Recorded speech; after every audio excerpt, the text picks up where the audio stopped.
Alright students, सो solubility concept पे हम लोग बात कर रहे हैं। ठीक है, सॉल्युबिलिटी कंसेप्ट से पहले आपको कुछ एग्जांपल्स आपको देख लेने चाहिए सॉल्यूशंस के। ठीक है, तो पहले हम बात करेंगे एग्जांपल्स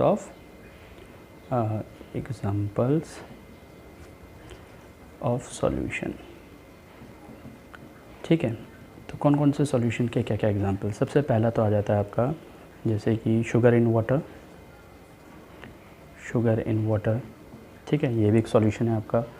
सेकंड आ जाता है अलॉयज़ के बारे में बहुत ज़्यादा पूछे जाते हैं। अलॉयज़ क्या होते हैं, जनरल एग्ज़ाम में भी आपके आते हैं। What are alloys basically is. ठीक है, तो अलॉयज़ पे थोड़ा सा फोकस रखना कि अलॉयज़ क्या होते हैं। तो पहला अलॉयज़ आता है आपका, दैट इज़ अलॉयज़ क्या होता है। अलॉयज़ इज़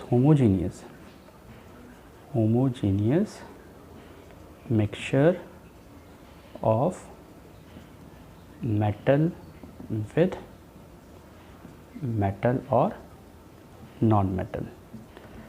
ठीक है, तो होमोजीनियस मिक्सचर है, ये भी एक सॉल्यूशन की कैटेगरी में ही आएगा। Got it. अब इनकी कुछ अलॉयज़ पे आपको बात करें तो 3 अलॉयज़ आपको याद रखने हैं बेसिकली। एक तो आता है ब्रास, जिसको हम क्या बोलते हैं, पीतल। ठीक है, तो ब्रास क्या होता है, brass is alloy of copper. ठीक है, कॉपर होता है इसमें, brass is alloy of copper, जिसका सिंबल क्या है, Cu प्लस कॉपर के साथ में इसमें कौन आता है, जिंक। ठीक है, जिसका सिंबल क्या है, जिंक, Zn। फिर आता है ब्रोंज।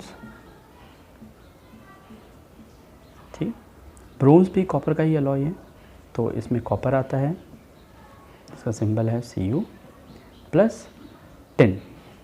टिन का सिंबल क्या होता है, Sn। ये इन दोनों का अलॉय है। और तीसरा है सोल्डर। ठीक है, सोल्डर जो होता है वो बनता है आपका लेड, दैट इज़ Pb इसका सिंबल होता है, प्लस टिन का, दैट इज़ Sn। ठीक है, तो ये बहुत इंपॉर्टेंट है। अच्छा, सोल्डर कहाँ यूज़ करते हैं, solder is use in joining electrical wires. और आपको पता ही है, ब्रास जो होते हैं वो आपके पीतल जो होते हैं, पीतल के यूटेंसिल्स बनते हैं, बेल बनती है, and so on. Similarly bronze के भी आपके यूटेंसिल्स बनते हैं, मेडल बनते हैं। ठीक है, तो मेडल्स के लिए उसको यूज़ किया जाता है, तो ये आप ध्यान रखिए। राइट, सही में। तो alloys is very important. Next example आता है, that is tincture of iodine. बहुत बार क्वेश्चन पूछा गया है, टिंचर ऑफ आयोडीन। अब टिंचर ऑफ आयोडीन होता क्या है, पहली बात, tincture of iodine is antiseptic. ये एंटीसेप्टिक होता है, एंटीसेप्टिक सॉल्यूशन एक। ठीक है, ऑफ किसका, आयोडीन इन अल्कोहल। तो बेटा यहाँ पे क्वेश्चन क्या पूछा जाता है कि इस अल्कोहल को इथाइल अल्कोहल बोलते हैं। टिंचर ऑफ आयोडीन में सॉल्वेंट कौन सा होता है। ठीक है, name the solvent present in tincture of iodine. तो टिंचर ऑफ आयोडीन में सॉल्वेंट क्या है आपका, तो सॉल्यूट आपको साफ नज़र आ रहा है, सॉल्यूट इज़ आयोडीन। ये तो सॉल्यूट हो गया आपका, जिसको मैं बी से रिप्रेजेंट करता हूँ, और ये हो गया आपका सॉल्वेंट। ऑलराइट, समझ में आ गया। उसी तरह से कुछ एग्जांपल्स और हैं, जैसे कि copper sulphate in water, CuSO4 in water. ठीक है, जिसको मिला रहे हैं वो तो क्या होता है आपका सॉल्यूट, जिसमें मिला रहे हैं वो क्या होता है, सॉल्वेंट। ठीक है, प्लस सोडा वाटर की बात करें तो सोडा वाटर में क्या होता है, सोडा वाटर में होता है कार्बन डाइऑक्साइड जो गैस होती है, उसको किस में मिला रहे होते हैं हम, वाटर के अंदर। ठीक है, तो मैं CO2 इन वाटर कह देता हूँ। ठीक है, तो CO2 तो गैस हो गया और वाटर यहाँ पे लिक्विड, तो ये किस तरह का सॉल्यूशन है, गैस इन लिक्विड का सॉल्यूशन हो गया। बात समझ में आ गई। ठीक है, तो CO2 इन वाटर याद रहेगा अच्छे से। ठीक है, इंपॉर्टेंट है काफ़ी ज़्यादा है। Got it, all right. तो ये तो था आपका एग्जांपल्स ऑफ सॉल्यूशन। अब आगे बढ़ते हैं आपका कि सॉल्युबिलिटी क्या होती है और solutions, saturated, unsaturated, super saturated solutions कैसे बनाते हैं। ऑलराइट, ठीक है, देखिए ऑलराइट स्टूडेंट्स, सो एग्जांपल तो हमने देख लिया। अब किसकी बात करेंगे हम लोग आगे, एग्जांपल्स के होने के बाद में अब आपकी बात आती है, that is saturated unsaturated solutions क्या होते हैं, उन पर बात करते हैं। ठीक है, what are saturated solutions, what are unsaturated, what are super saturated, 3 तरह के सॉल्यूशंस हैं। ठीक है, तो मैं टाइप्स ऑफ सॉल्यूशन पे बात कर रहा हूँ। सैचुरेटेड सॉल्यूशन क्या होता है, सैचुरेटेड सॉल्यूशन। अब बेटा सैचुरेटेड सॉल्यूशन को समझने से पहले आप एक कंसेप्ट समझिए। जैसे कि सपोज़ करो आपने क्या लिया, एक बीकर लिया और इसमें ले लिया पानी, ठीक है, 100 ग्राम या 1 लीटर वाटर ले लिया आपने, 1 लीटर वाटर, ठीक है। ऊपर से क्या कर रहे हो आप, नमक मिला रहे हो, NaCl मिला रहे हो, NaCl is salt, common salt. अब इसको डिज़ोल्व कर रहे हो। इसमें क्या होगा, अगर आपने इसको 1 ग्राम मिलाया तो डिज़ोल्व हो गया, ठीक है, बिना हीट किए, बिना इसको स्टिर किए, मतलब बिना इसको घुमाए। अगर आपने 2 ग्राम मिलाया तो भी डिज़ोल्व हो गया, आपने 10 ग्राम मिलाया तो भी डिज़ोल्व हो गया, आपने 15 ग्राम मिलाया तो भी डिज़ोल्व हो गया, आपने 30 ग्राम मिलाया तो भी देखा डिज़ोल्व हो गया, आपने 35 ग्राम मिलाया तो भी देखा आपने डिज़ोल्व हो गया, आपने 36 ग्राम मिलाया तो भी डिज़ोल्व हो गया, लेकिन 37 ग्राम मिलाया तो डिज़ोल्व नहीं हुआ। अब ज़रा बात देखो, ध्यान से समझना, हुआ क्या, 36 ग्राम तो डिज़ोल्व हो गया, ठीक है, जो आपके सॉल्यूशन में अंदर चला गया, दिखाई नहीं देगा आपको, प्लस 1 ग्राम, ठीक है, 1 ग्राम जो था वो अनडिज़ोल्व रह गया। 1 ग्राम क्या हो गया, अनडिज़ोल्व रहा, ठीक है। अब ज़रा बात को ध्यान से समझिए, मतलब कि वाटर की मतलब नमक जो NaCl लिया था उसकी मैक्सिमम कैपेसिटी कितनी थी डिज़ोल्व होने की 1 लीटर पानी के अंदर, 36 ग्राम, ठीक है। अगर उससे ज़्यादा डालोगे उसके अंदर तो क्या होगा, जितना ज़्यादा डाला है वो रिमेन अनडिज़ोल्व होगा, और वो रिमेन अनडिज़ोल्व जो पार्टिकल्स थे वो साफ़ नीचे की तरफ पार्टिकल्स के फॉर्म में दिखाई देंगे। इस तरह से जो रेड डॉट्स है वो 1 ग्राम मान लो, 1 ग्राम वो दिखाई दिया आपको, ठीक है। तो ये जो मैक्सिमम लिमिट होती है जितना कि डिज़ोल्व हो सकता है किसी भी सॉल्वेंट के अंदर, that limit is called as solubility, उसे हम सॉल्युबिलिटी कहते हैं। और इस लिमिट पे जो सॉल्यूशन बनता है उसे क्या कहा जाता है, सैचुरेटेड सॉल्यूशन। बात समझ में आई, ठीक है। तो अब बात करते हैं डिफ़ाइन की, कि डिफ़ाइन कैसे करते हैं सैचुरेटेड सॉल्यूशन को। देखिए बेटा, the maximum amount of solute that can be dissolved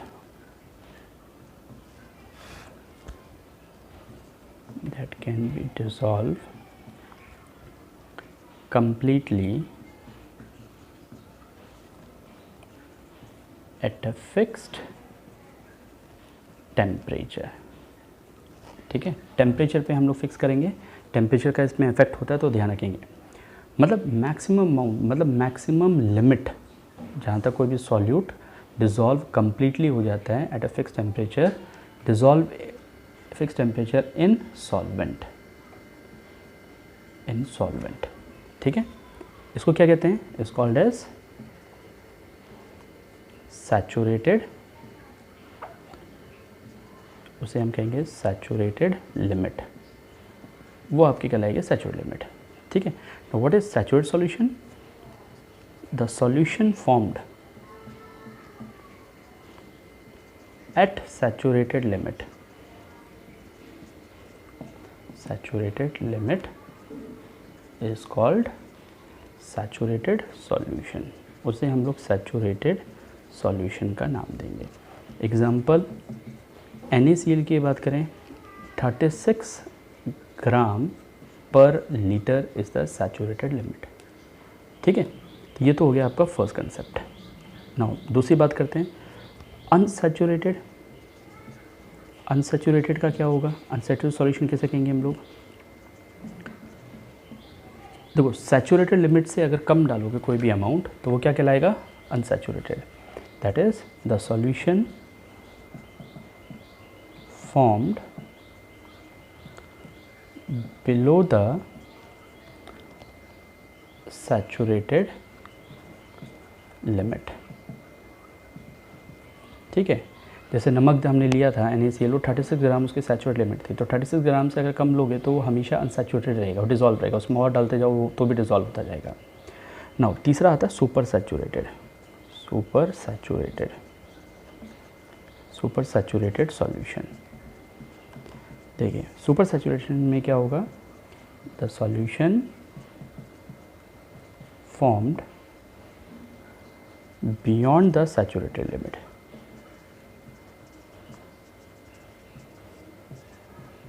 अगर आप बियॉन्ड जाओगे सैचुरेटेड लिमिट के तो आपका क्या बनेगा, सुपर सैचुरेटेड। सुपर सैचुरेटेड में एक बात और याद रखेंगे कि ऑलवेज रेसिड्यू बोल दो या फिर पीपीटी बोल दो, प्रेसिपिटेट इज फॉर्म्ड। हमेशा रेसिड्यू दिखाई देगा या फिर पीपीटी आपको दिखाई देगा। कहानी समझ में आ गई। सबसे इंपॉर्टेंट चीज़ सैचुरेटेड लिमिट के बारे में समझना है आपको। What is saturated limit? Saturated limit से ही बाकी चीज़ें डिफाइन होंगी। तो पहली चीज़ तो ये थी सैचुरेटेड सॉल्यूशन क्या होता है, ठीक है। दूसरी चीज़ ये थी अनसैचुरेटेड सॉल्यूशन क्या होता है। तीसरी चीज़ ये थी कि that is super saturated solution क्या होता है। ठीक है बेटा, बात समझ में आ गई। ठीक है, NaCl के लिए ये बात ध्यान रखना है कि कितनी उसकी लिमिट है, कितना उस पर आपका ये काम होता है। ऑलराइट, तो चलिए आगे देखते हैं। नाउ इफेक्ट ऑफ हीट की अगर बात करें तो क्या होगा, ठीक है, हीटिंग एंड कूलिंग की। अगर किसी भी सैचुरेटेड सॉल्यूशन को गर्म करेंगे तो क्या होगा और कूल करेंगे तो क्या होगा, तो ये बात ध्यान रखो।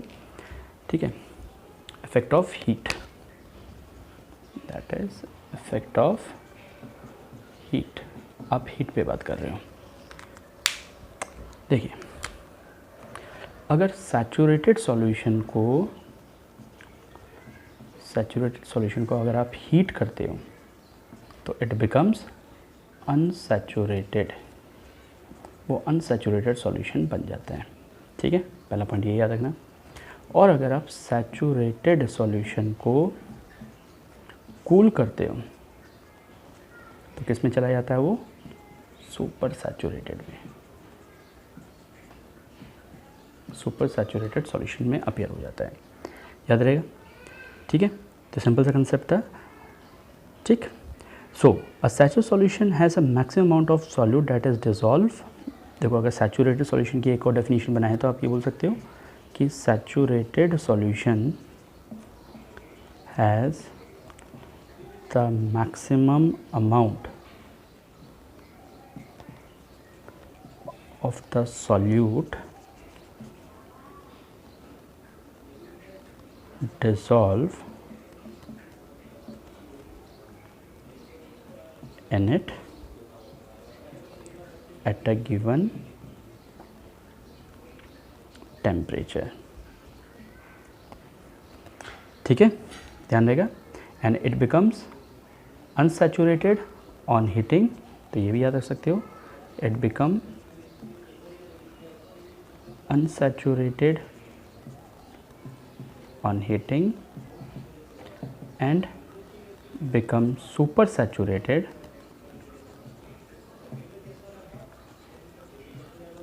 on cooling। बात आगे समझ में बेटा, ठीक है, सीधा सा कंसेप्ट है। नाउ अब आती है थर्ड थिंग, सेकेंड लास्ट चीज़ है आपकी, that is solubility. Solubility of solutions पे कैसे बात करेंगे कि सॉल्युबिलिटी क्या होती है, सॉल्युबिलिटी ऑफ सॉल्यूशंस कैसे होती है। Solubility concept of solutions, solutions का सॉल्युबिलिटी कंसेप्ट पे बात करते हैं। देखिए, सॉल्युबिलिटी को पहले डिफाइन करते हैं कि what is solubility. What is solubility? Solubility is the maximum amount. देखो, जहाँ पे भी अमाउंट आता है इसका मतलब वहाँ पे वेट की बात की जा रही है, ठीक है। तो maximum amount of solute that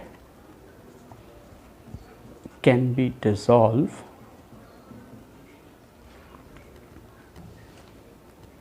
in 100 gram of solvent at a particular temperature। Now what is the unit? Unit क्या हो जाएगी इसकी, ग्राम पर, देखो अमाउंट है, सॉल्यूट में आ रहा है तो ग्राम पर लीटर, ये सॉल्युबिलिटी की यूनिट होती है, ठीक है। तो बेटा एक बार ध्यान रखना आप कि कितनी मैक्सिमम अमाउंट ऑफ सॉल्यूट जो डिज़ोल्व हो रहा है, ठीक है, maximum amount of solute that can be dissolve completely in 100 gram of solvent without any precipitation. मतलब बिना कोई इसके क्या हो, प्रेसिपिटेट बना, मतलब पूरी तरह से सैचुरेटेड सॉल्यूशन बन गया। सॉल्युबिलिटी की डेफिनेशन और सैचुरेटेड सॉल्यूशन की डेफिनेशन लगभग एक ही है। थोड़ा सा ध्यान रखना है इस बात में कि सॉल्युबिलिटी जो सॉल्यूशंस बनते हैं, ठीक है, उनकी अगर बात की जाए तो 100 ग्राम ऑफ सॉल्वेंट में रेफरेंस लेके आपको चलना पड़ता है। 100 ग्राम ऑफ सॉल्वेंट के अंदर बात कर रहे होते हैं कि उसका रेफरेंस क्या है। बात समझ में आ गई, ठीक है। और एट अ पर्टिकुलर टेम्परेचर आप आगे ले सकते हो टू फॉर्म, क्या बनाएगा, to form a saturated solution. ये सैचुरेटेड सॉल्यूशन पे बात होती है, to form a saturated solution. Alright, now temperature बढ़ाएंगे तो क्या होगा, सेम जो सैचुरेटेड सॉल्यूशन पे होता था वही सॉल्युबिलिटी पे होगा। तो on increasing the temperature solubility increases. तो ध्यान रखना, अगर टेम्परेचर को आप बढ़ाते हो, टेम्परेचर इंक्रीज़ करते हो, तो सॉल्युबिलिटी भी इंक्रीज़ होती है, सॉल्युबिलिटी इंक्रीजेस। ऑलराइट, समझ में आ गई बात। Alright, now some numericals over solubility. ठीक है, सॉल्युबिलिटी पे कुछ न्यूमेरिकल्स आते हैं तो थोड़ा सा उस पर ध्यान कर लिया जाए क्योंकि वो भी काफ़ी इंपॉर्टेंट है आपके। ठीक है, ऑलराइट, नाउ सी एक न्यूमेरिकल्स देता हूँ आपको, क्वेश्चन के फॉर्म में बात कर ली जाए। For example,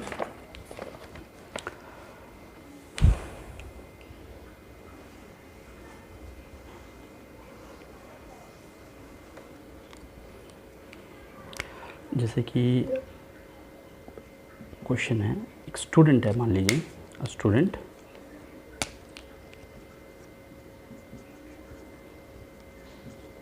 studied the solubility of three substance की उसने क्या किया, solubility को स्टडी की। ठीक है, एट डिफरेंट टेम्परेचर।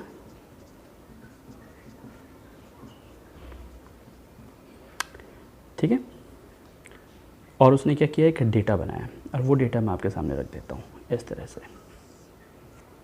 कि यहाँ पे तो रखा उसने टेम्परेचर, हियर इज़ टेम्परेचर। ठीक है, टेम्परेचर जैसे 286 मान लो, ठीक है, 300 मान लो, 320 मान लो और 350 मान लो, 4 हमने टेम्परेचर ले लिए।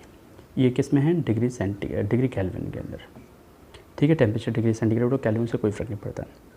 और इन 3 स्टूडेंट का नाम मैं बोल देता हूँ ए, बी और सी। ठीक है, इस तरह से। तो ज़रा ध्यान से समझिए, इनकी जो सॉल्युबिलिटी आई, ठीक है, सॉल्युबिलिटी पर 100 ग्राम जो आई इनकी सॉल्युबिलिटी, इसकी आई 20, इसकी आई 30 इस टेम्परेचर पे, और इसकी आई 18। 300 की बात करें तो इसकी आई 24, इसकी आई 36, इसकी आई 20। 320 पे बात करें तो 26, 48 और 18। अगर इसकी बात करें तो लेट अस से 30, 54 और 14। ठीक है, अब इस इंफॉर्मेशन को देखते हुए आपको एक चीज़ बतानी है। पहली, first thing, which substance is maximum soluble in water. ठीक है, which substance is maximum soluble in water. Water के अंदर सबसे ज़्यादा सॉल्युबल कौन होगा इनमें से, सोच के बताओ जरा। Which substance is maximum soluble in water. ठीक है, अब देखो, जिसकी सॉल्युबिलिटी रेट सबसे ज़्यादा होगी वो सबसे ज़्यादा सॉल्युबल होगा, है ना। तो आप 286 पे ही बात कर लो, तो 286 पे आप देख रहे हो कि 30 है इसकी, बी की ज़्यादा होगी। 300 पे बात करो तो 36 है, ज़्यादा है। 320 पे बात करो तो 40 है। तो इसका मतलब यहाँ पे जो इसका आंसर है, that is the B student has the maximum solubility. क्यों, क्योंकि ये जो इनकी दे रखी है डैट इज़ द सॉल्युबिलिटी। ये सारी के सारी जो फिगर्स हैं सॉल्युबिलिटी ऊपर वाले टेम्परेचर हैं, दीज आर द टेम्परेचर, और ये ए बी सी की क्या है, सॉल्युबिलिटीज़ दे रखी है। ठीक है, सॉल्युबिलिटीज़ गिवन है, दीज आर द सॉल्युबिलिटी पर 100 ग्राम, सॉल्युबिलिटी पर 100 ग्राम ऑफ सॉल्वेंट, ये सॉल्युबिलिटी दे रखी है इनकी। ठीक है, तो इसमें पूछा है कि which substance has a maximum soluble in water. जब कुछ नहीं देखा तो सॉल्वेंट हम पानी मान के चलते हैं, तो मैक्सिमम सॉल्युबिलिटी किसकी हुई, जिसकी सॉल्युबिलिटी सैचुरेटेड रेट सबसे ज़्यादा होगी। तो 100 ग्राम में सबसे ज़्यादा, 100 ग्राम में 30 ग्राम सॉल्युबल हो, 100 ग्राम में 36 ग्राम सॉल्युबल हो, 100 ग्राम में 48 ग्राम में 54, मतलब 30, 36, 48, 54 ग्राम सॉल्युबल हो रहा है। तो आप अलग अलग टेम्परेचर पे भी देख रहे हो तो इनकी सबसे ज़्यादा रेट आ रही है। ठीक है, that is the B. Second इसमें क्वेश्चन ये पूछा जा सकता है, what mass of substance B what mass of substance B is needed to dissolve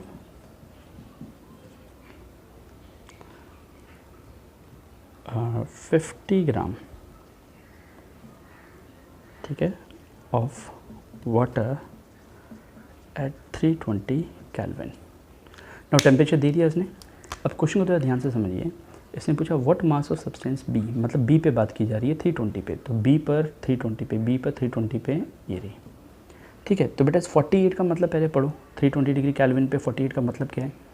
तो इसका मतलब ये है कि 48 ग्राम ऑफ सॉल्यूट, है ना, is dissolve in 100 gram of solvent. यही बात है ना, सॉल्वेंट कुछ नहीं तो वाटर मान के चल रहे हैं, ठीक है। इस 48 का मतलब ये होगा कि 48 ग्राम ऑफ सॉल्यूट, जो भी उसने सॉल्यूट लिया है, is dissolve in 100 gram of solvent. बात समझ में आ गई।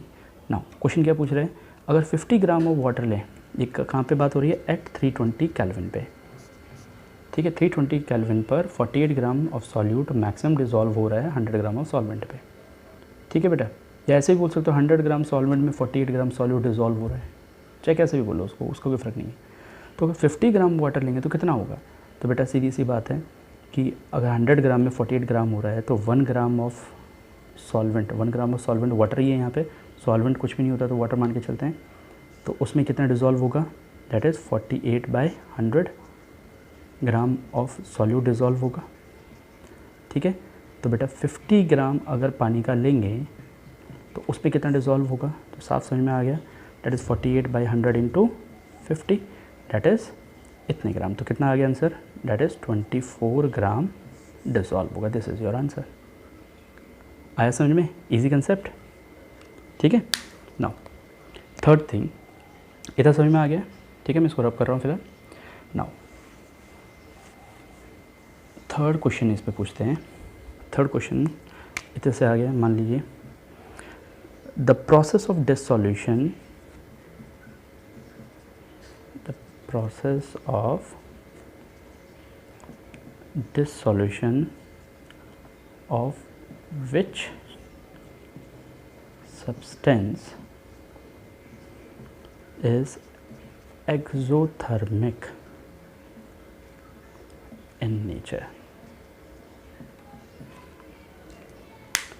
ठीक है। कौन से सब्सटेंस की बात हो रही है, ए बी सी, जो स्टूडेंट ने स्टडी की थी 3 सब्सटेंस लिए थे ए बी सी, तो उनमें से किस सब्सटेंस का डिसॉल्यूशन जो होगा वो एक्सोथर्मिक होगा ना। यहाँ पे 2 चीज़ें आपको जानने की ज़रूरत है। डिसॉल्यूशन का मतलब क्या है, पहले तो समझो डिसॉल्यूशन क्या होता है। डिसॉल्यूशन का मतलब होता है formation of solution, formation of solution, ठीक है। और एक्सोथर्मिक एंडोथर्मिक आपको पहले भी बताया था, what is exothermic process. Exothermic process वो प्रोसेस होता है जहाँ पे हीट रिलीज होती है, the process in which heat is release is called as exothermic. और एंडोथर्मिक, एंडोथर्मिक वो प्रोसेस होगा जहाँ पे हीट रिक्वायर्ड होगी, heat is required and heat is release. तो ये 3 चीज़ें आप नोट में अलग से लिख लेना, ठीक है, ध्यान रखना इनको, ठीक है। नाउ किस प्रोसेस में हीट बाहर निकलेगी सबसे ज़्यादा, एक्सोथर्मिक नेचर का कौन होगा, तो बेटा सीधी सी बात है कि B will show the exothermic process. क्यों, क्योंकि बी के अंदर देखो सबसे ज़्यादा सॉल्युबिलिटी, और सबसे ज़्यादा जब सॉल्युबिलिटी होती है तो मैक्सिमम हीट बाहर निकलती है। कोई भी चीज़ हम मिलाते हैं और उसकी सॉल्युबिलिटी ज़्यादा है तो उसकी आपका हमेशा जिसका सॉल्युबिलिटी रेट ज़्यादा होगा उसमें हीट भी बहुत ज़्यादा रिलीज़ होगी। तो आंसर इज़ बी, ठीक है। ये हमने कैसे पता किया, याद रखना सॉल्यूशन का फॉर्मुलेशन, डिसॉल्यूशन, सॉल्यूशन का फॉर्मेशन जो होता है एक्सोथर्मिक होते हैं, सारे के सारे एक्सोथर्मिक है। लेकिन सबसे ज़्यादा हीट कहाँ निकलेगी, इसमें बोला ना मैक्सिमम हीट कहाँ निकलेगी, तो मैक्सिमम हीट वो वहाँ निकलेगी जहाँ पर सॉल्युबिलिटी रेट ज़्यादा होगी। तो सॉल्युबिलिटी रेट किसकी ज़्यादा दिख रही है, बी सब्सटेंस की दिख रही है आपको। तो B substances exothermic in nature, ठीक है, highly exothermic. Now fourth question आता है यहाँ पर, फोर्थ पार्ट की बात की जाए तो fourth part is which substance has lowest solubility in water at 350 kelvin. 350 kelvin ये रहा, 350 केल्विन पे लोएस्ट सॉल्युबिलिटी किसकी है? तो देखो इसकी है 30, इसकी सॉल्युबिलिटी 54, इसकी है 14। तो आंसर क्या होगा आपका? सी इज़ द आंसर, क्योंकि सी की सबसे कम दिख रही है आपको सॉल्युबिलिटी रेट 14 आ रही है जस्ट। तो इसका मतलब 14 ग्राम ही मैक्सिमम 100 ग्राम सॉल्वेंट में डिजॉल्व हो सकता है, इसका मतलब उसकी सॉल्युबिलिटी सबसे कम है। And the last question, arrange, fifth होता है arrange ABC substance in solubility rate. In solubility rate, solubility rate मतलब सॉल्युबिलिटी किसकी ज़्यादा किसकी कम है उसके अकॉर्डिंग बात करें। तो आप कहीं पर भी किसी भी टेम्परेचर को लेकर नोट डाउन कर लो, ठीक है। जैसे मैं 350 की ही लेके चलता हूँ, या मैं इसकी बात करूँ तो आपको सॉल्युबिलिटी सबसे ज़्यादा किसकी दिखाई दे रही है? बी की दिखाई दे रही है। फिर किसकी दिखाई दे रही है? ए की। एंड लास्टली सब केसेस में किसी भी टेम्परेचर पे आप बात करोगे तो सी दिखाई दे रहा है। दिस इज सॉल्युबिलिटी रेट, ठीक है। तो आई थिंक आपको समझ में आ गया होगा, मैंने एक ही क्वेश्चन के थ्रू बहुत सारे क्वेश्चंस करवा दिए। इसी तरह से इस पर न्यूमेरिकल्स आते हैं, इससे ज़्यादा न्यूमेरिकल्स इसमें बनता भी नहीं है आपका, ठीक है। अब एक चीज़, जो 22 कैरेट गोल्ड होता है, गोल्ड की अगर बात की जाए तो 24 carat gold is a pure gold, ठीक है। अगर 22 कैरेट गोल्ड है तो इसका मतलब वो इम्प्योर गोल्ड है, ध्यान रहेगा, ठीक है। प्योरिटी की अगर बात करते हैं तो प्योरिटी कैसे चेक की जाती है किसी प्योर सब्सटेंस की? तो प्योरिटी पे थोड़ा सा ध्यान रखना, कई बार क्वेश्चन आ जाते हैं कि सॉल्यूशंस की अगर बात की जाए तो सॉल्यूशंस जो होता है ना, थोड़ा ध्यान रखना कि सॉल्यूशंस पे अगर बात की जाए तो सॉल्यूशन इंक्रीज़ कर देता है temperature of water, boiling point को बढ़ा देता है, ठीक है। तो याद रखो, इट इंक्रीज द, या ऐसे लिखें पूरा statement, solution increases the boiling point of water and decrease the freezing point of water. मतलब कि अगर आपको बोला जाए वाटर का बॉइलिंग पॉइंट की अगर बात की जाए तो कितना होता है? 100 डिग्री सेंटीग्रेड। लेकिन मैंने NaCl प्लस वाटर लिया, NaCl एक्वा सॉल्यूशन लिया, तो बेटा NaCl तो सॉलिड है, ये तो बॉयल होगा नहीं, लिक्विड ही बॉयल होती है, तो इसके अंदर जो पानी है वो बॉयल होगा, तो इसका जो होगा डेट इज़ 120 डिग्री सेंटीग्रेड, मतलब बॉइलिंग पॉइंट बढ़ा दिया, ठीक है। तो ये कंसेप्ट आपने पहले वाले चैप्टर के अंदर भी पढ़ा होगा, थोड़ा ध्यान रखना है कि सॉल्यूशन जो होते हैं बॉइलिंग पॉइंट को बढ़ा देते हैं और फ्रीजिंग पॉइंट को घटा देते हैं। जहाँ तक प्योरिटी की बात की जाए, प्योरिटी ऑफ सॉल्वेंट की अगर हम बात करते हैं तो इट इज़ चेक बाय, कैसे चेक किया जाता है? बाय बॉइलिंग पॉइंट और bye melting point of solvent, ठीक है। तो ये बात ध्यान रखना। क्वेश्चन पूछा जाता है कि आपसे कोई सब्सटेंस है, वाटर है, उसकी प्योरिटी चेक कैसे करोगे? तो सीधी सी बात है कि अगर आपको बॉइलिंग पॉइंट उसका 100 डिग्री सेंटीग्रेड आ रहा है तो इसका मतलब प्योर है, उसमें कोई इम्प्योरिटी नहीं है। अगर इम्प्योरिटी आ गई उसके अंदर, इसका मतलब सॉल्यूशन बन गया, सॉल्यूशन बढ़ गया तो उसका मतलब क्या हो गया कि उसका बॉइलिंग पॉइंट बढ़ गया। ऑलराइट, सो यहाँ तक आपका कंप्लीट हो गया। सो सेकेंड हाफ इसका कंप्लीट हो गया। अब लास्ट पॉइंट जो उसका बाकी है दैट इज़ कोलाइडल सॉल्यूशंस, ठीक है। उसको हम नेक्स्ट वीडियो में बात करेंगे, कोलाइडल सॉल्यूशंस क्या होते हैं, सस्पेंशंस क्या होते हैं, वो भी एक बहुत इंटरेस्टिंग स्टोरी है आपकी। तो यहाँ तक आप अच्छे से याद कीजिए, न्यूमेरिकल्स कीजिए जो मैंने शीट दी है, एंड प्लीज़ सब्सक्राइब कीजिए सो डैट आप जो प्लेलिस्ट है उसके अंदर जो भी डेटा है वो आप देख सको, ठीक है। Thank you.